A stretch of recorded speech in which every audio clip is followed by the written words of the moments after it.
হরে কৃষ্ণ, রাধে রাধে। বন্ধুরা, তোমরা সবাই কেমন আছো? আশা করি ভালো আছো। আমিও খুব ভালো আছি গোপাল সোনা রাধারানীর কৃপায়।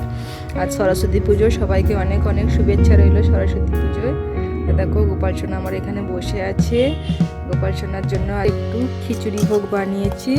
গোপাল সোনাকে এটা আমি ভোগ লাগাবো, তোমরা দেখতে থাকো। চলো, গোপাল সোনাকে আমি প্লেটে বেড়ে নিয়েছি। খিচুড়িতে দিয়েছিলাম মটর, অল্প গাজর আর আলু দিয়ে খিচুড়িটা বানিয়েছি। প্রথমবার গোপাল সোনার জন্য আমি অন্নভোগ রান্না করলাম, আবার খিচুড়ি। খুবই ভালো লাগছে আমার, গোপাল সোনাকে অন্নভোগ সেবা দিতে পারছি। এই যে গোপাল সোনার কাছে আমি নিয়ে চলে এসেছি। এবার গোপাল সোনাকে ভোগটা খাইয়ে দিই। বাসুরিটা নামিয়ে দিলাম।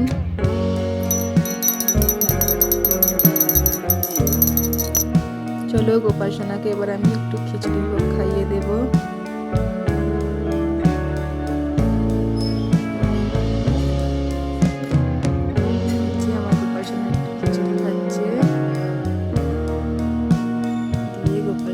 জল খাইয়ে দিলাম।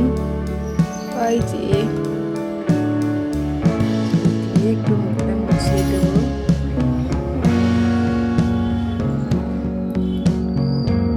হরে কৃষ্ণ, রাধে রাধে। আজকে ভিডিওটা এটুকুই। ভালো লাগলে লাইক সাবস্ক্রাইব করে দিও। রাধে রাধে। আমার গোপাল সোনাকে কেমন লাগছে কমেন্টে তোমরা জানিও। হরে কৃষ্ণ, রাধে রাধে। সবাই খুব ভালো থেকো।